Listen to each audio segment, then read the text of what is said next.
उर्दू सफ़ा को सब्सक्राइब कीजिए और आने वाली हर नई वीडियो के लिए घंटी दबाइए। टाइगर मोहतात अंदाज में आगे बढ़ता चला गया। फिर जैसे ही वो राहदारी में मुड़ा, सामने ही एक और दरवाज़ा नजर आ रहा था और दरवाज़ा दूर से ही थोड़ा सा खुला हुआ साफ नजर आ रहा था। टाइगर आगे बढ़ा और उसने दरवाजे से कान लगा दिए, लेकिन दूसरी तरफ खामोशी थी। उसने दरवाजे को थोड़ा सा खोला तो दरवाज़ा खुलता चला गया। ये एक छोटा सा कमरा था जिसकी एक साइड पर सीढ़ियाँ ऊपर जा रही थी। ये 4 सीढ़ियाँ थी और इन सीढ़ियों के बाद दरवाज़ा था जो पहले दरवाजे की तरह थोड़ा सा खुला हुआ था। टाइगर ने मोहतात अंदाज में दरवाज़ा खोला और अंदर दाखिल हो गया और फिर सीढ़ियों की तरफ बढ़ गया। चंद लम्हों बाद वो सीढ़ियाँ चढ़ता हुआ ऊपर पहुंचा तो उसकी कान में एक आवाज़ पड़ी, यस बॉस, आप बेफिक्र रहें, सब काम कतई ओके हो गया है। थॉमस वैसे भी तरबियत याफ्ता आदमी है और यहाँ तो उसे हर कदम पर रहनुमाई और मदद भी मिल जाएगी। फिर एक मरीज़ के जिस्म में 4-5 गोलियाँ उतारना कौन सा मुश्किल काम है, निक ने कहा। और फिर दूसरी तरफ से चंद लफ्ज़ सुनकर उसने रिसीवर को रीडर पर रख दिया। वो फ़ौरन समझ गया कि थॉमस के लिए कातिल और इमरान के लिए मरीज़ के अल्फाज इस्तेमाल किए जा रहे हैं। इसका मतलब था कि निक ने कोई ऐसी प्लानिंग की है जिससे थॉमस को इमरान तक पहुंचने में बेहद आसानी हो गई है। इन अल्फाज ने उसके दिलो दिमाग में वाकई ही आग सी भर दी थी। उसने ज़ोर से दरवाजे को लात मारी और उछलकर अंदर दाखिल हुआ तो निक अपने उकब में धमाके की आवाज़ सुनकर जैसे ही तेज़ी से मुड़ा, टाइगर किसी भूखे उकाब की तरह इस पर झपटा और दूसरे लम्हे कमरा तक निक की हलक से निकलने वाली चीख से गूंज उठा। टाइगर ने गर्दन से पकड़कर एक ही झटके में उसे फर्श पर फेंक दिया और फिर उसकी लात पूरी कुव्वत से उसकी पसलियों में लगी और इस बार कमरा पसलियां टूटने की आवाज़ और निक के हलक से निकलने वाली चीख से गूंज उठा था। टाइगर की दूसरी लात हरकत में आई और इस बार निक का चेहरा इस हद तक मसक हो गया कि शायद इससे ज़्यादा मसक चेहरे का तसव्वुर भी नहीं किया जा सकता था। इसकी दूसरी साइड की पसलियां भी टूट गई थी। बोलो, कहाँ है थॉमस, बोलो। टाइगर ने झुककर उसे गर्दन से पकड़ा और एक जोरदार झटके से साइड दीवार से इस तरह मार दिया जिसे धोबी कपड़े को पत्थर पर मारते हैं। निक की हालत वाकई इंतहाई ख़राब हो गई थी। वो इस तरह सांस ले रहा था जैसे सांस लेने में उसे बेहद तकलीफ़ हो रही हो। दीवार से टकराकर वो फर्श पर गिर गया था। बोलो, कहाँ है थॉमस, बोलो। टाइगर ने उसकी गर्दन पर पैर रखकर मोड़ते हुए कहा, अस्पताल में, अस्पताल में। निक के मुंह से इस अंदाज में अल्फाज निकले जैसे एक लफ्ज़ को पीछे से धकेल कर उसके मुंह से बाहर निकाला जा रहा हो। क्या प्लानिंग है, बोलो, क्या प्लानिंग है। टाइगर ने पैर को और ज़्यादा दबाते हुए कहा तो निक ने रुक रुक कर तमाम तफसील इस अंदाज में बता दी जैसे इसका शऊर ख़त्म हो गया हो और अब वो लाशऊरी तौर पर सब कुछ बताए चला जा रहा था।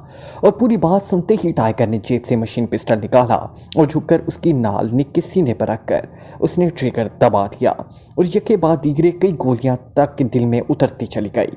निक 1-2 बार इस तरह उछला जैसे आग पर चढ़ी हुई कढ़ाई में मकई के दाने उछलते हैं और फिर ना सिर्फ वो साकित हो गया बल्कि उसकी आंखें भी बेनूर हो गई। टाइगर ने मशीन पिस्टल जेब में रखा और बिजली की सी तेज़ी से वो सीढ़ियाँ उतरकर पिछले कमरे में आया और फिर इस कमरे से राहदारी में से होता हुआ वो दरवाज़ा खोलकर उकबी गली में पहुंच गया। थोड़ी देर बाद उसकी कार तेज़ी से अस्पताल की तरफ उड़ी चली जा रही थी।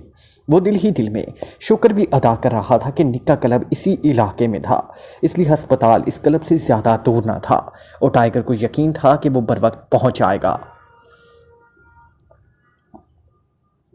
डॉक्टर अफजल के पास बड़ी कार थी और थॉमस इस कार की उकबी और फ्रंट सीटों के दरमियान इस अंदाज में पड़ा हुआ था कि उसके ऊपर तरपाल डाल दी गई थी और सिवाय इसके कि उकबी दरवाज़ा खोलकर बाकायदा चेक ना किया जाता, उसको चेक ना किया जा सकता था। कार तेज़ी से आगे बढ़ी चली जा रही थी। ड्राइविंग सीट पर डॉक्टर अफजल था। डॉक्टर अफजल की रिहाइशगाह पर थॉमस निक के साथ गया था और भरपूर प्लान एक बार फिर डॉक्टर अफजल से डिस्कस हुआ और जब थॉमस को मालूम हुआ कि निक जुए खाने में डॉक्टर अफजल ने हार का खासी बड़ी रकम कर्ज की सूरत में अपने आप पर चढ़ाई हुई है और निक ने इस काम की एवज ना सिर्फ वो रकम माफ़ कर दी है बल्कि $10,000 उसे मज़ीद भी दिए हैं, तो थॉमस को यकीन हो गया कि डॉक्टर अफजल किसी सूरत भी धोखा ना करेगा क्योंकि उसे जुआ खेलने वालों की फितरत का बखूबी अंदाज़ा था। उसे ये भी मालूम हो गया था कि इमरान जिस मोड में मौजूद है इस वार्ड में डॉक्टर को भी दाखिल होने से पहले एक खसूसी गेट से गुजरना पड़ता था ताकि मालूम हो सके कि इसके पास कोई हथियार तो नहीं, और यही कार्रवाई नर्सों और मेल नर्सों के साथ भी होती थी। लेकिन जो प्लानिंग निक ने की थी वो वाकई ही बेहतरीन थी। उसमें बिज़ाहिर किसी गड़बड़ का कोई अंदेशा ना था। اس وقت تھامس ڈاکٹر افضل کی کار میں پڑا یہی باتیں سوچ رہا تھا۔ نک اپنی کار میں اسے ساتھ لے کر ڈاکٹر افضل کی رہائش گاہ پر گیا تھا اور پھر وہ ڈاکٹر افضل کی کار میں سوار ہو گیا تھا، جبکہ نک اپنی کار میں واپس اپنے کلب چلا گیا تھا اور ان کے درمیان یہی طے ہوا تھا کہ تھامس مشن مکمل کر کے سیدھا نک کے کلب پہنچے گا اور پھر وہاں سے وہ میک اپ تبدیل کر کے پہلی ہی فلائٹ سے واپس ایکریمیا چلا جائے گا۔ اچانک کار کی رفتار آہستہ ہوئی اور پھر کار رک گئی۔ یس ڈاکٹر افضل، ایک مردانہ آواز سنائی دی اور پھر پھاٹک کھلنے کی آواز کے ساتھ ہی کار ایک جھٹکے سے آگے بڑھی تو تھامس سمجھ گیا کہ کار ہسپتال میں داخل ہو چکی ہے۔ وہ دم ساتھ بے حس و حرکت پڑا ہوا تھا۔ اس کا دل تیزی سے دھڑک رہا تھا لیکن کچھ نہ ہوا۔ کسی نے کار عقبی دروازہ کھول کر چیک نہ کیا اور شاید صرف ڈاکٹر افضل کو دیکھ کر انہوں نے بغیر کسی چیکنگ کے اسے اندر جانے دیا۔ ویسے بھی ہسپتال تھا، کوئی لیبارٹری تو نہ تھی کہ یہاں اس حد تک احتیاط کی جاتی۔ کار آگے بڑھ کر گھومتی ہوئی عمارت کے عقبی طرف بنی ہوئی ایک وسیع عریض پارکنگ کی طرف بڑھتی چلی گئی۔ یہ سٹاف کی کاروں کے لیے پارکنگ تھی اور یہاں اس وقت نائٹ ڈیوٹی کے سٹاف کی کاریں موجود تھیں جن کی تعداد 6 تھی۔ ڈاکٹر افضل نے کار اپنی مخصوص جگہ پر روک دی اور پھر نیچے اتر کر کار کا لاک کیے بغیر وہ تیز تیز قدم اٹھاتا ہوا واپس عمارت کی طرف بڑھتا چلا گیا۔ جب اس کے قدموں کی آواز سنائی دینا بند ہو گئی تو تھامس نے اپنے اوپر پڑی ہوئی ترپال ہٹائی اور پھر ہاتھ بڑھا کر آہستہ سے دروازہ کھول دیا۔ ڈاکٹر افضل نے چونکہ کار کا لاک نہ کیا تھا اس لیے دروازہ آسانی سے کھلتا چلا گیا۔ تھامس احتیاط سے نیچے اترا، پھر اس سے پہلے ادھر ادھر کا جائزہ لیا لیکن وہاں نیم تاریکی چھائی ہوئی تھی اور وہاں کوئی آدمی موجود نہ تھا۔ ڈاکٹر افضل نے اسے پہلے ہی بتا دیا تھا کہ وہ سب سے آخر میں پہنچے گا، اس لیے اس کی کار کے بعد مزید کوئی کار پارکنگ میں نہیں آئی۔ تھامس نے اٹھ کر جیب میں موجود سائلنسر لگا مشین پسٹل چیک کیا۔ اس کے پیروں میں ربڑ سول جوتے تھے اور جسم پر چست لباس تھا۔ پھر محتاط انداز میں وہ چلتا ہوا عمارت کی طرف بڑھتا چلا گیا۔ عمارت کی اس عقبی طرف موٹے موٹے کئی پائپ چھت سے نیچے زمین تک موجود تھے۔ تھامس نے ایک پائپ کا انتخاب کیا، پھر وہ کسی بندر کی طرح تیزی سے اس پائپ پر چڑھتا ہوا اوپر جانے لگا۔ وہ واقعی ایسے معاملات میں بے حد تجربہ کار تھا، اس لیے تھوڑی ہی دیر بعد وہ چھت پر بآسانی پہنچ گیا تھا۔ سامنے اسے ایک کمرہ نظر آ رہا تھا جس میں سے سیڑھیاں نیچے جا رہی تھی۔ تھامس محتاط انداز میں چلتا ہوا اس کمرے کی طرف بڑھ گیا اور پھر آہستہ آہستہ سیڑھیاں اترتا چلا گیا۔ پھر جیسے ہی ایک موڑ آیا تو وہ رک گیا۔ اس نے منہ سے جھینگر کی ہلکی سی آواز نکالی، بل ڈاگ۔ ایک ہلکی سی مردانہ آواز موڑ کے دوسری طرف سے سنائی تھی، سپر ڈاگ۔ تھامس نے کوڈ ورڈ دہرایا اور آگے بڑھا تو موڑ کے ساتھ ہی دیوار سے پشت لگائے ایک ادھیڑ عمر آدمی موجود تھا۔ آئیے جناب جلدی کریں، اس آدمی نے کہا اور محتاط انداز میں سیڑھیاں اترنے لگا۔ تھامس اس کی پیروی کر رہا تھا۔ پھر نیچے پہنچنے سے پہلے ہی وہ ایک راہداری میں مڑ گئے۔ یہ راہداری خاصی بڑی تھی، اس میں کھڑکیاں موجود تھیں۔ ان کھڑکیوں کی تعداد 6 تھی اور ہر گھڑی کی کھڑکی کی دوسری طرف روشنی ہونے کی وجہ سے کھڑکی بھی روشن نظر آ رہی تھی۔ سب سے آخری کھڑکی کے قریب پہنچ کر وہ آدمی رک گیا۔ اس نے انگلی سے اس کھڑکی کی طرف اشارہ کیا تو تھامس نے اسے سائڈ پر ہٹنے کا اشارہ کیا اور وہ آدمی ایک طرف ہٹ کر کھڑا ہو گیا۔ تھامس نے انتہائی آہستگی سے کھڑکی کو دبایا تو کھڑکی کھلتی چلی گئی۔ وہ واقعی اندر سے لاکڈ نہ تھی۔ تھوڑی سی کھلی ہوئی کھڑکی میں سے اس نے اندر کی صورتحال کا جائزہ لیا تو کمرے کے درمیان بیڈ پر سرخ رنگ کا کمبل اوڑھے ایک آدمی آنکھیں بند کیے سویا ہوا تھا۔ کمرے میں ہلکی روشنی ہو رہی تھی۔ بیڈ کے سامنے سٹینڈ سے گلوکوز کی بوتل لٹکی ہوئی تھی جس کے ساتھ منسلک پائپ اس نوجوان کے بازو کے قریب کمبل میں غائب ہو رہا تھا۔ نوجوان کے چہرے پر گہرے سکون کے تاثرات نمایاں تھے۔ تو یہ ہے عمران، تھامس نے انتہائی آہستہ لہجے میں کہا۔ ہاں یہی عمران ہے، سائڈ پر کھڑے اس آدمی نے کہا جس کی رہنمائی میں تھامس یہاں پہنچا تھا۔ تمہارا کیا نام ہے؟ تھامس نے پوچھا۔ میرا نام جوڈی ہے اور میں یہاں صفائی کا انچارج ہوں، اس آدمی نے جواب دیتے ہوئے کہا۔ اگر میں سامنے کی طرف سے اس کمرے میں جانا چاہوں تو کیا جا سکتا ہوں؟ تھامس نے کہا۔ نہیں، وہاں گارڈ موجود ہیں، جوڈی نے جواب دیا۔ دراصل میرا ذہن مطمئن نہیں ہو رہا، مجھے محسوس ہو رہا ہے کہ میرے ساتھ دھوکہ کیا جا رہا ہے۔ تھامس نے جوڈی کو چیک کرنے کے لیے دانستہ یہ الفاظ کہے تو واپس چلے جاؤ، پھر کسی روز آ جانا، جوڈی نے منہ بناتے ہوئے کہا۔ اوکے، تمہارے اس جواب نے میرے تمام خدشات دور کر دیے، تھامس نے اس بار اطمینان بھرے لہجے میں کہا۔ پھر اس نے جیب سے سائلنسر لگا مشین پسٹل نکالا اور اس کا رخ کھلی کھڑکی سے اس نوجوان کے سینے کی طرف کیا اور ہونٹ بھینچتے ہوئے ٹریگر دبا دیا۔ سٹک کی ہلکی سی آواز کے ساتھ ہی گولی ٹھیک اس نوجوان کے سینے میں اتر گئی۔ اس کا جسم اچھلا ہی تھا کہ مسلسل ٹریگر دبائے رکھنے کی وجہ سے اس نوجوان پر گولیوں کی جیسے بارش سی ہو گئی۔ اور جب تھامس کو یقین ہو گیا کہ اس کا کام مکمل ہو گیا ہے تو وہ تیزی سے مڑا۔ आओ जल्दी, जॉडी ने कहा। फिर वो इसे लिए वापस वो छत पर पहुंच गया। जल्दी नीचे उतरकर कार में लेट जाओ, मैं डॉक्टर अफजल को कॉल करके इतला देता हूँ, जॉडी ने कहा। और थॉमस अस्बात में सर हिलाते हुए मोहतात अंदाज में दौड़ता हुआ छत क्रॉस करके दूसरी सिमत पहुंच गया। फिर उसे पाइप से नीचे उतरने में ज़्यादा वक्त नहीं लगा। वो दौड़ता हुआ पार्किंग में आया और उसने डॉक्टर अफजल की कार का दरवाज़ा आहिस्तगी से खोला और एक बार फिर दोनों सीटों के दरमियान लेट गया और तरपाल उसने अपने ऊपर अच्छी तरह डाल ली। उकबी दरवाज़ा वो पहले ही बंद कर चुका था। उसी लम्हे दूर से कदमों की आवाज़ करीब आती हुई सुनाई थी और थॉमस कदमों की आवाज़ सुनते ही पहचान गया कि आने वाला डॉक्टर अफजल है। थोड़ी देर बाद कार की ड्राइविंग सीट वाला दरवाज़ा खुला और कोई अंदर बैठ गया। लम्हों बाद कार स्टार्ट हुई और तेज़ी से बैक होकर पहले मुड़ी और फिर आगे बढ़ती चली गई। कुछ देर बाद कार रुक गई, उसके साथ ही फाटक खुलने की आवाज़ सुनाई दी और फिर कार आगे बढ़कर मुड़ी और फिर तेज़ी से आगे बढ़ती चली गई। तो थॉमस ने इत्मीनान भरी सांस ली। वो अपना मिशन मुकम्मल करके आसानी से बाहर आ गया था। अब उठकर सीट पर बैठ जाओ थॉमस, डॉक्टर अफजल की आवाज़ सुनाई दी। तो थॉमस ने तरपाल हटाई और उठकर उकबी सीट पर बैठ गया। काम हो गया है? डॉक्टर अफजल ने पूछा। हाँ, थॉमस ने जवाब दिया। अब मैं तुम्हें कहाँ ड्रॉप करूँ? मैंने वापस भी जाना है, डॉक्टर अफजल ने पूछा। निक के क्लब के सामने उतार दो, थॉमस ने कहा और डॉक्टर अफजल ने अस्पात में सर हिला दिया। फिर थोड़ा सा आगे जाकर उसने कार मोड़ी और फिर क्लब के कंपाउंड गेट के करीब ले जाकर रोक दी। गुड बाय, थॉमस ने कहा और कार से नीचे उतर गया। दूसरे लम्हे कार एक झटके से आगे बढ़ती चली गई। थॉमस ने इधर उधर देखा और अभी वो कंपाउंड गेट की तरफ मुड़ने ही लगा था कि उसे दूर से पुलिस कारों के सायरनों की आवाज़ें सुनाई थी। ये आवाज़ें बता रही थी कि कारें इधर ही आ रही थी। वो तेज़ी से आगे बढ़ गया। चंद लम्हों बाद कारें कंपाउंड गेट में मुड़कर मेन गेट के सामने रुकी और इसमें से पुलिस वाले नीचे उतरकर अंदर जाने लगे।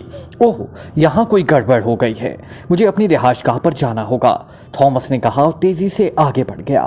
थोड़ी देर बाद उसे एक खाली टैक्सी मिल गई और उसने उसे अपने रिहायशी इलाके का नाम बताया और टैक्सी के उकबी सिमत पे बैठ गया। ये मिशन तो ख़त्म हुआ, अब सिर्फ रिपोर्ट देनी है, थॉमस ने बड़बड़ाते हुए कहा। फिर उसने सीट की पूंछ से सर टिकाकर आंखें बंद कर ली। नर्स काफ़ी देर से इमरान को दवायात खिलाने और इंजेक्शन लगाने में मसरूफ़ थी। चूँकि ये कार्रवाई हर रोज़ होती थी, इसलिए इमरान को मालूम था कि इसने कौन कौन सी दवा खानी है और उससे कितने इंजेक्शन लगने हैं। चुनांचे जब नर्स ने आखिरी इंजेक्शन लगाया तो उसने इत्मीनान का एक तवील सांस लिया, क्योंकि उसे मालूम था कि अब वो थोड़ी देर बाद गहरी नींद सो जाएगा। और फिर वही हुआ। नर्स सामान लेकर ट्रॉली समेत वापस चली गई तो इमरान ने कंबल एडजस्ट किया और आंखें बंद कर ली। चंद लम्हों बाद ही इसका जहन नींद की वादियों में दाखिल हो चुका था। लेकिन फिर जैसे दूर से कोई हल्का सा खटका सुनाई दिया, ऐसे ही आवाज़ उसके कानों में पड़ी तो उसका शऊर यकलख जाग गया। हालांकि उसे रात को गहरी नींद सोने का इंजेक्शन लगाया जाता था ताकि वो जिस्मानी और जहनी तौर पर ज़्यादा से ज़्यादा आराम कर सके, लेकिन इमरान फितरतन इंतहाई चौकन्ने अंदाज में सोने का आदी था। मामूली सी आवाज़ से भी वो गहरी नींद से बेदार हो जाता था। उसके साथ साथ उसकी मखसूस जहनी वर्जिशों ने उसके जहन को बेहद चुस्त और होशियार कर दिया था। यही वजह थी कि बावजूद गहरी नींद में होने के यह हल्की सी आवाज़ सुनकर उसका जहन बेदार हो गया। उसके साथ ही उसकी आंखें खुली तो वो बेख्तियार चौंक पड़ा, क्योंकि उसने नर्स को सामने दीवार में मौजूद बंद खिड़की की तरफ बड़े मोहतात अंदाज में जाते हुए देखा। नर्स का अंदाज बेहद पुरअसरार था। इमरान के जहन में यकलख खतरे की घंटी बज उठी। नर्स ने आगे बढ़कर बड़ी आहिस्तगी से खिड़की की चटखनी हटाई और फिर वापस मुड़ी तो इमरान ने आंखें बंद कर ली। ये वही नर्स थी जो उसे अटेंड करती थी। इसका नाम हेल्दा था। इमरान ने आंखें बंद कर ली थी, लेकिन मामूली सी झुर्री उसकी आंखों में बहरहाल मौजूद थी। उस झुर्री में से उसने देखा कि नर्स उसे गौर से देखती हुई बड़ी मोहतात अंदाज में चलती हुई दरवाजे तक पहुंची। उसने दरवाजे को आहिस्ता से खोला, लेकिन इस एहतियात के बावजूद दरवाज़ा खुलने की हल्की सी आवाज़ सुनाई थी। नर्स तेज़ी से बाहर चली गई, उसके साथ ही दरवाज़ा आहिस्तगी से बंद हो गया। ये क्या हो रहा है? क्या कोई मसला है? इमरान ने आंखें खोलकर उठकर बैठते हुए कहा और अब आसानी से उठकर बैठ सकता था, लेकिन ज़्यादा तेज़ ना चल सकता था। वो कुछ देर तक बैठा सोचता रहा। बज़ाहिर कोई ऐसी बात ना थी, लेकिन फिर इसको सुलेमान का ख्याल आ गया। ओह, ये कहीं थॉमस की साजिश तो नहीं? इमरान ने चौंक कर बड़बड़ाते हुए कहा, लेकिन इसने ये ख्याल इसलिए रोक दिया कि उसे मालूम था कि जिस वार्ड में वो मौजूद है, इस वार्ड में कोई गैर मुतल्लिक आदमी हस्पताल के इस्तकबालिया से आगे किसी सूरत भी बगैर मखसूस पास के दाखिल नहीं हो सकता। لیکن اس کے ساتھ ہی اسے بار بار یہ خیال آ رہا تھا کہ نرس ہیلدا نے اس پر پر اسرار انداز میں آ کر کھڑکی کی چٹخنی کیوں کھولی ہے۔ اسے معلوم تھا کہ اس کھڑکی کے دوسری طرف گیلری ہے اور دن کے وقت جب عمران کا دم قدرے گھٹنے لگتا تو وہ یہ کھڑکی کھول دیا کرتا تھا۔ اچانک اس کے ذہن میں خیال آیا اور وہ چونک پڑا۔ اس نے سائٹ پر موجود انٹرکام کا، جس میں کوئی بٹن نہ تھا کیونکہ انٹرکام براہ راست سروے روم سے منسلک تھا تو کوئی بھی مریض کسی بھی وقت روم سروس کو کال کر سکے۔ سروس روم کی دیوار پر ایک بڑا سا بورڈ لگا ہوا تھا جس پر ہر کمرے کے نمبر کے نیچے چھوٹا سا بلب تھا۔ جب بھی کسی کمرے سے کال کی جاتی تو اس کمرے کے نمبر کے نیچے بلب جل اٹھتا اور سیٹی بجنے کی آواز سنائی دیتی۔ پھر سروس روم سے آدمی اس کمرے میں پہنچ جاتا۔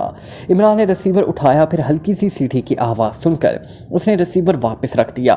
تھوڑی دیر بعد دروازہ کھلا اور ایک ادھیڑ عمر آدمی اندر داخل ہوا۔ یہ سروس روم کا آدمی تھا۔ اس کے جسم پر مخصوص یونیفارم اور سینے پر نام کی پٹی موجود تھی۔ اس پٹی کے مطابق اس کا نام جوشی تھا۔ عمران ویسے بھی اسے جانتا تھا، خاصا خوش اخلاق اور خدمت گزار آدمی تھا۔ یس سر، حکم سر، جوشی نے اندر داخل ہو کر انتہائی مستعد لہجے میں کہا۔ ڈاکٹر صدیقی اس وقت آفس میں موجود ہوں گے، جاؤ اور انہیں بلا لاؤ۔ یس سر، جوشی نے کہا اور واپس مڑ گیا۔ جوشی نے جس انداز میں گفتگو کی تھی، عمران کا دل تو چاہا تھا کہ اس سے مذاق کرے، لیکن اس کے ذہن پر نرس ہیلدا کی کارروائی کا ایسا اثر موجود تھا کہ چاہنے کے باوجود وہ مذاق کرنے کی بجائے سنجیدہ رہا تھا۔ عمران ہونٹ نیچے خاموش بیٹھا ہوا تھا۔ تھوڑی دیر بعد دروازہ کھلا اور لمبے قد اور دبلے پتلے جسم کا مالک ڈاکٹر سلام تیزی سے اندر داخل ہوا۔ اس کے پیچھے جوشی تھا۔ عمران صاحب خیریت؟ اور مجھے براہ راست کال کر لیتے، ڈاکٹر سلام نے قدرے پریشان لہجے میں کہا۔ کیا آپ ڈاکٹر صدیقی کو کال کر سکتے ہیں یہاں؟ عمران نے کہا۔ کیوں؟ آپ مجھے بتائیں، میں اس وقت ڈیوٹی پر ہوں، ڈاکٹر سلام نے اور زیادہ پریشان لہجے میں کہا۔ جو کچھ میں نے ڈاکٹر صدیقی سے کہنا ہے اس کا کوئی تعلق میری طبیعت سے نہیں، یہ میڈیکل سے ہٹ کر بات ہے۔ یا آپ ایسا کریں کہ فون مجھے یہاں بھجوا دیں، میں فون پر ہی ان سے باتیں کر لیتا ہوں، یہ انتہائی ضروری ہے، عمران نے کہا۔ یس سر، میں بھجوا دیتا ہوں، ڈاکٹر سلام نے اس بار قدرے مطمئن لہجے میں کہا۔ اسے شاید اس بات پر اطمینان ہو گیا تھا کہ عمران کو کوئی میڈیکل پرابلم نہیں ہے، اور پھر وہ دونوں کمرے سے باہر چلے گئے۔ کچھ دیر بعد جوشی اندر داخل ہوا۔ اس کے ہاتھ میں ایک کارڈ لیس فون تھا، ساتھ ہی اس نے ایک کارڈ اٹھایا ہوا تھا۔ اس نے کارڈ بھی عمران کی طرف بڑھا دیا۔ اس پر ڈاکٹر سلام نے بڑے ڈاکٹر صاحب کا نمبر لکھ دیا تھا، جوشی نے کہا، اور پھر مڑ کر وہ خود ہی کمرے سے باہر چلا گیا۔ عمران نے کارڈ لیس فون کے ساتھ ہی وہ کارڈ رکھا، پھر اسے آن کر کے اس نے کارڈ پر لکھے ہوئے نمبر پریس کر دیے۔ دوسری طرف سے گھنٹی بجنے کی آواز سنائی دی۔ ہیلو، دوسری طرف سے کال اٹھائی گئی۔ اگر آپ کو تکلیف نہ ہو تو آپ ہسپتال تشریف لے آئیں اور میری ایک انتہائی ضروری بات سن لیں، لیکن پہلے یہ بتا دوں کہ اس بات کا کوئی تعلق میری طبیعت یا مرض وغیرہ سے نہیں ہے، عمران نے کہا۔ عمران صاحب، کیا یہ کوئی مذاق ہے یا واقعی کوئی مسئلہ ہے؟ ڈاکٹر صدیقی نے حیرت بھرے لہجے میں کہا۔ صرف مسئلہ نہیں بلکہ المسائل ہے، مطلب ہے مسئلوں کی ماں ہے، عمران نے جواب دیا۔ اوکے، میں آ رہا ہوں، دوسری طرف سے کہا گیا، اور عمران نے شکریہ ادا کر کے فون آف کر دیا۔ اب وہ ہونٹ بھیجے بیٹھا ہوا آئندہ کے بارے میں پلاننگ سوچ رہا تھا۔ پھر اس نے اس انداز میں کاندھے اچکائے جیسے وہ کسی نتیجے پر پہنچ گیا ہو۔ پھر تقریباً آدھے گھنٹے بعد کمرے کا دروازہ کھلا اور ڈاکٹر صدیقی اندر داخل ہوئے۔ کیا ہوا عمران صاحب؟ کوئی خاص بات ہی لگتی ہے، رسمی سلام دعا کے بعد بیڈ کے ساتھ پڑی ہوئی کرسی پر بیٹھے ہوئے ڈاکٹر صدیقی نے کہا۔ ڈاکٹر صدیقی، اس وقت ہسپتال کے مردہ خانے میں کوئی مردانہ لاش موجود ہے؟ ہاں، 3 مردوں اور 2 عورتوں کی لاشیں موجود ہیں، دارالحکومت سے دور علاقوں کی ہیں، صبح بھجوائی جائیں گی۔ لیکن آپ سب کچھ کیوں پوچھ رہے ہیں؟ آپ کھل کر بات کریں، ڈاکٹر صدیقی نے کہا۔ میرا خیال ہے کہ آج رات کسی بھی وقت مجھ پر حملہ ہوگا۔ میں چاہتا ہوں کہ قاتل کو دھوکہ دوں کہ وہ یہی سمجھے کہ وہ اپنے مقصد میں کامیاب ہو گیا ہے، اس لیے آج رات میں اپنی جگہ کسی لاش کو اس انداز میں بستر پر ڈلوانا چاہتا ہوں کہ دشمن اسے عمران سمجھ کر اس لاش کو اپنے طور پر ہلاک کر کے واپس چلا جائے، عمران نے کہا۔ آپ پر حملہ؟ اور یہاں یہ کیسے ممکن ہے؟ یہاں تو انتہائی سخت پہرا ہے۔ ڈاکٹر صدیقی کا چہرہ حیرت کی شدت سے بگڑ سا گیا تھا۔ آپ کو پریشان ہونے کی ضرورت نہیں، لیکن یہ کام انتہائی خفیہ انداز میں ہونا چاہیے۔ یہاں سروس روم والے، صفائی والے، نرسوں تک کو اس بارے میں علم نہیں ہونا چاہیے، عمران نے کہا۔ لیکن عمران صاحب، لاش تو لاش ہوتی ہے، اس کا چہرہ ہی بتا دے گا کہ وہ لاش ہے۔ پھر ڈاکٹر صدیقی نے کہا، یہ کام مجھ پر چھوڑ دیں، میرے پاس ready made make up box ابھی تک الماری میں پڑا ہے۔ میں نے اسے پہلے اس لیے منگوایا تھا کہ میں اس طرح کے متوقع حملے سے بچنے کے لیے میک اپ کر لوں، لیکن پھر میں نے ارادہ بدل دیا۔ میں اس لاش کے چہرے کو زندہ آدمی کا چہرہ بنا دوں گا، باقی اس کی آنکھیں تو بہرحال بند ہوں گی، وہ سو رہا ہوگا، عمران نے کہا۔ لیکن اس قاتل کو پکڑنے کے لیے آپ نے کیا سوچا ہے؟ ڈاکٹر صدیقی نے ہونٹ چباتے ہوئے کہا۔ یہی تو اصل مسئلہ ہے. میں چاہتا ہوں کہ انہیں یہی خیال رہے کہ وہ مجھے ہلاک کر چکے ہیں تاکہ میں یہاں اطمینان سے رہ سکوں، ورنہ اس قاتل کو ہم ہلاک کر دیں گے تو وہ کوئی دوسرا بھیج دیں گے. ہم کس کس کا راستہ روکیں گے؟ جب میں پوری طرح صحت مند ہو جاؤں گا پھر میں خود ہی انہیں دیکھ لوں گا. عمران نے کہا. اوہو، تو یہ بات ہے. ٹھیک ہے، جیسے آپ حکم دیں. ڈاکٹر صدیقی نے شاید عمران کا مسئلہ آسانی سے سمجھ لیا تھا. شکریہ ڈاکٹر صدیقی، آپ واقعی سمجھدار آدمی ہیں. اب آپ نے تمام انتظامات اس انداز میں کرنے ہیں کہ کم سے کم افراد کو اس معاہدے کا علم ہو اور جنہیں علم ہو وہ باہر نہ جا سکیں. عمران نے کہا. ٹھیک ہے، میں سمجھ گیا. اب سب سے پہلے میں اس مردہ خانے سے آپ کی جسامت اور قد و قامت کی لاش یہاں منگوا لوں گا، پھر آگے کارروائی ہوگی. ڈاکٹر صدیقی نے اٹھتے ہوئے کہا. پھر مڑ کر وہ تیز تیز قدم اٹھاتا ہوا کمرے سے باہر چلا گیا. پھر تقریباً 1 گھنٹے کے اندر تمام انتظامات مکمل ہو گئے. عمران کے بیڈ پر اس وقت ایک مرد کی لاش موجود تھی جو آپریشن کے دوران فوت ہو گیا تھا. عمران اس کے چہرے پر ہلکا سا میک اپ اس انداز میں کر دیا تھا کہ دور تو دور نزدیک سے دیکھنے والے بھی وہ زندہ آدمی کا چہرہ لگتا تھا. اس کے ساتھ ہی عمران خود واش روم میں چلا گیا اور اس نے واش روم کے دروازے کو اس انداز میں ایڈجسٹ کیا کہ اس میں سے اسے سامنے والی کھڑکی بخوبی نظر آئے. لیکن دروازے کی جھوری کا اندازہ ایسا تھا کہ کھڑکی میں کھڑے ہو کر یہ اندازہ نہ کیا جا سکتا تھا کہ واش روم کا دروازہ کھلا ہوا ہے یا بند ہے. ڈاکٹر صدیقی کو عمران نے خصوصی ہدایت دے دی تھی اور وہ واپس چلے گئے تھے. پھر تقریباً 1.5 گھنٹے بعد عمران کے حساس کانوں میں کھڑکی کی طرف سے آوازیں سنائی دی. وہ آوازیں بے حد ہلکی تھی لیکن عمران چونکہ اس وقت پوری طرح اس طرف متوجہ تھا اس لیے اس کے کانوں میں یہ آوازیں پہنچ گئی. یہ 2 آدمیوں کے چلنے کی آوازیں تھیں. پھر یہ آوازیں اس کھڑکی کے قریب پہنچ کر رک گئی جسے اس نرس نے ان لاکڈ کیا تھا. تھوڑی دیر بعد کھڑکی کی تھوڑی سی کھلی اور عمران نے ایک غیر ملکی کے چہرے کی جھلک دیکھی. وہ شاید کمرے میں بیڈ پر پڑی ہوئی لاش کا جائزہ لے رہا تھا. یہ یہاں تک پہنچ کیسے گئے؟ عمران نے دل ہی دل میں سوچا. کچھ دیر تک خاموشی طاری رہی. پھر ایک سائلنسر لگے مشین پسٹل کی نال کھڑکی میں سے دکھائی دی اور اس کے ساتھ ہی سٹک کی آوازوں کے ساتھ ہی گولیاں بیڈ پر پڑی لاش پر پڑتی رہی. عمران نے دیکھا کہ گولیاں ٹھیک دل میں اتاری جا رہی تھی اور گولی چلانے والے کا نشانہ واقعی بے داغ تھا. ہر گولی پر لاش اچھل پڑی. 4 فائر کے بعد نال غائب ہو گئی اور پھر کھڑکی آہستہ سے بند ہوئی اور قدموں کی جاتی ہوئی آوازیں سنائی دی. تو عمران واش روم کا دروازہ کھول کر باہر آ گیا. اس کے ساتھ ہی اس نے جیب میں سے ایک چھوٹا سا ٹرانسمیٹر نکالا اور اس کا بٹن آن کر دیا. پھر چند لمحوں بعد اس نے ٹرانسمیٹر آف کر کے اسے واپس جیب میں ڈال دیا. وہ جہاں کوشن پہنچانا چاہتا تھا وہاں کوشن پہنچ چکا تھا. پھر تقریباً نصف گھنٹے بعد دروازہ کھلا اور ڈاکٹر صدیقی اندر داخل ہوئے. ان کے پیچھے 2 آدمی تھے جو ایک بیڈ کو دھکیلتے ہوئے اندر لے آ رہے تھے. عمران کرسی پر بیٹھا ہوا تھا جبکہ ڈاکٹر صدیقی کا چہرہ ستا ہوا تھا. صاف محسوس ہو رہا تھا کہ وہ موجودہ ڈرامے یا حالات سے سخت تشویش میں مبتلا تھے. بیڈ کو دھکیل کر لے آنے والوں نے بیڈ کو ایک سائڈ پر روکا. پھر وہ بیڈ جس پر پہلے عمران لیٹا تھا وہاں لاش موجود تھی اور پھر لاش والے بیڈ کو وہ کمرے سے نکال کر باہر لے گئے. دروازہ بند ہوتے ہی ڈاکٹر صدیقی نے بے اختیار ایک طویل سانس لیا. کیسے خوفناک لمحات تھے. میں تمام زندگی ان لمحات کو نہیں بھلا سکوں گا. ڈاکٹر صدیقی نے ایک طویل سانس لیتے ہوئے کہا. آپ کو معلومات مل گئی ہیں یا نہیں؟ عمران نے کرسی سے اٹھ کر بیڈ پر بیٹھتے ہوئے کہا. ہاں، تمام سازش سامنے آ گئی لیکن تمہاری وجہ سے اصل مجرم ہاتھ سے نکل گیا. ڈاکٹر صدیقی نے کہا. آپ نے سرکاری طور پر یہی بتانا ہے کہ مجھے رات کو گولیاں مار کر ہلاک کر دیا گیا ہے. عمران نے کہا. ڈاکٹر صدیقی نے اسبات میں سر ہلا دیا. اب بتائیں کہ یہ لوگ اس کمرے تک پہنچے کیسے؟ کیا معلوم ہوا ہے؟ عمران نے کہا. اس سازش میں نائٹ ڈاکٹر افضل، نرس ہیلدا اور صفائی سیکشن کا ایک آدمی جارڈی شامل ہے. پلان یہ بنایا گیا تھا کہ نرس ہیلدا نے کھڑکی کی چٹخنی اندر سے کھولی جبکہ ڈاکٹر افضل اس مجرم کو اپنی کار میں اندر لے آیا اور اکوی طرف بنی ہوئی سٹاف کی پارکنگ میں کار روکی اور پھر وہ اپنے آفس پہنچ گیا جبکہ جارڈی اس دوران سیڑھیوں پر پہلے ہی موجود تھا. مجرم کار میں سے نکلا اور اکوی طرف موجود پانی کے پائپ کے ذریعے چھت پر پہنچا. وہاں سے سیڑھیاں اتر کر نیچے آیا اور جارڈی نے اس کھڑکی تک اس کی رہنمائی کی اور وہ سائلنسر لگے مشین پسٹل سے اپنے طور پر تمہیں ہلاک کر کے واپس چھت پر کیا. وہاں سے پائپ کے ذریعے نیچے اتر کر ڈاکٹر افضل کی کار میں سوار ہو گیا. ڈاکٹر افضل کو کسی طرح اطلاع دی گئی اور وہ ایک دوا کی خریداری کے سلسلے میں کار لے کر باہر چلے گئے. اس طرح مجرم کامیابی سے واردات کر کے بخیر و عافیت واپس چلا گیا. اگر تم چکنا نہ ہوتے اور نرس ہیلدا کو کھڑکی کھولتے نہ دیکھ لیتے تو نہ جانے کیا ہوتا. ڈاکٹر صدیقی نے تفصیل بتاتے ہوئے کہا. डॉक्टर अफजल अब कहाँ है? इमरान ने पूछा। वो अभी वापस नहीं आया, डॉक्टर सदीकी ने जवाब दिया। इन तीनों को आपने पुलिस के हवाले नहीं करना, सिर्फ अस्पताल से फारिग करना है, वरना इनके ज़रिए ये बात खुल सकती है और मैं नहीं चाहता कि जब तक मैं यहाँ रहूँ मुझे बेतर पे हमले होते रहें।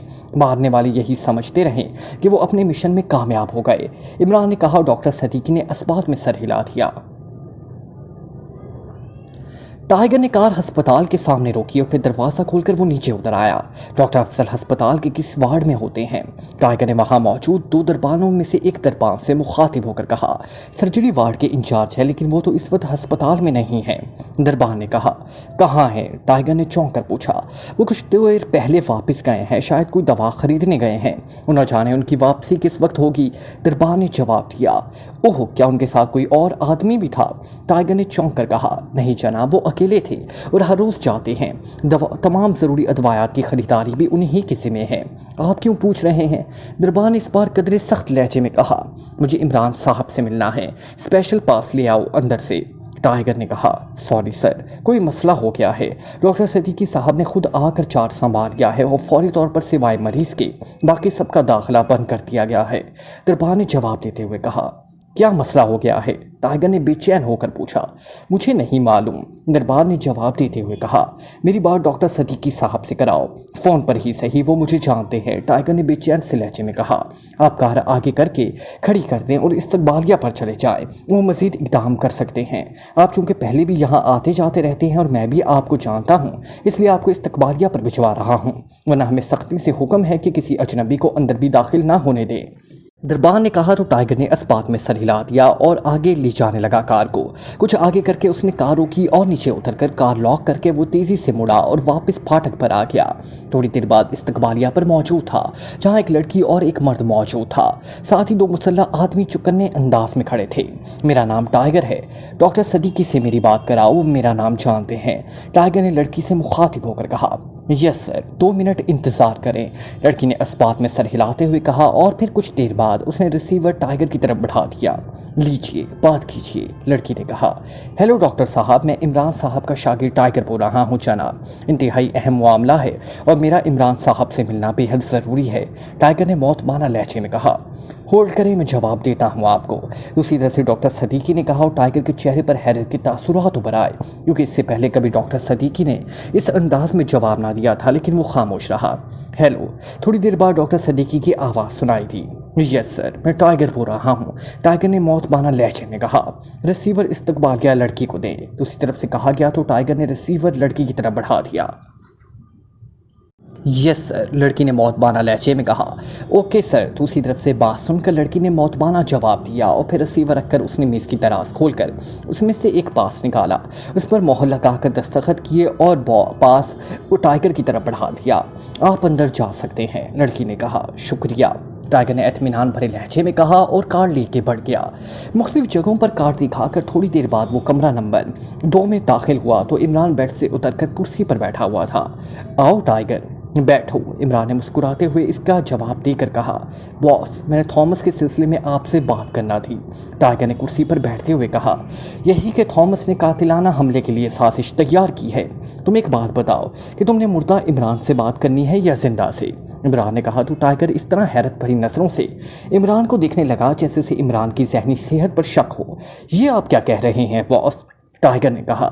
सरकारी तौर पर इस वक्त मैं मुर्दा हूँ, तुम्हें इसलिए मैंने यहाँ बुलाया है ताकि अगर तुम्हें फ़ोन पर बता दिया गया तो तुम एक अस्पताल में उधम मचा देते और फिर हो सकता है कि तुम जाकर डैडी और अम्मा भी को इतला दे देते। इसलिए पूछ रहा हूँ कि तुम मुर्दा इमरान से बात करना चाहते हो या जिंदा से, इमरान ने कहा। मैं तो कुछ नहीं समझा बॉस, मैं तो आपको ये बताने आया हूँ कि आपके खिलाफ थॉमस ने यहाँ के अमले से मिलकर साजिश की है, टाइगर ने कहा। वो साजिश कामयाब हो चुकी है। तुम यही बताना चाहते हो कि इस साजिश में डॉक्टर अफजल, नर्स हेल्दा और सफाई करने वाला एक आदमी जॉडी शामिल है। डॉक्टर अफजल थॉमस को अपनी कार में यहाँ ले आएगा और वो उकबी तरफ से छत पर पहुँचकर इस राहदारी वाली खिड़की से मुझ पर कातिलाना हमला करेगा, इमरान ने मुस्कुराते हुए कहा। आपको कैसे यहाँ बैठे बैठे इल्म हो गया बॉस, टाइगर का दिमाग वाकई वाकई हैरत की शिद्दत से सुन्न होकर रह गया था, इसलिए कि ये साजिश मुकम्मल भी हो चुकी है। थॉमस मुझ पर फायरिंग करके सही सलामत वापस जा चुका है। इमरान ने जवाब दिया। फायरिंग करके? मगर, टाइगर ने और ज़्यादा हैरान होते हुए कहा। मैं तुम्हें तफसील बताता हूँ, इमरान ने कहा। फिर इसने नर्स हैदा को खिड़की खोलते देख लेने से लेकर आइंदा सारी कार्रवाई की तफसील बता दी। आपने उसे क्यों वापस जाने दिया बॉस? टाइगर ने होंठ चबाते हुए कहा। डॉक्टर सदीकी को भी इस बात पर एतराज़ था और तुम्हें भी। मैंने इसलिए तुम्हें यहाँ रोक रखा है ताकि तुम फौरी तौर पर इसके पीछे जाकर उसे वापस जाने से रोक ना दो। सुनो, हमने कुछ यूं यहूदी लॉबी की सबसे अहम और बड़ी लेबॉर्ट्री ब्लैक हेड पर रेड करना है, जबकि पूरी दुनिया के यहूदी और इनके सरखील ऐसा नहीं चाहते। इसलिए इनका मंसूबा है कि वो मुझे हस्पताल में ही ख़त्म कर दें। यह आदमी थॉमस यही मिशन लेकर आया था।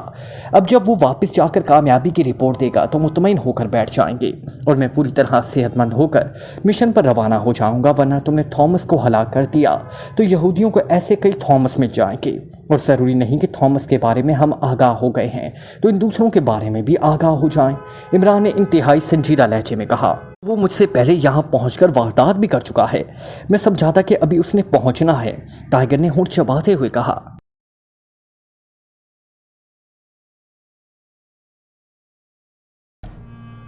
Like, comment, share, press the bell icon.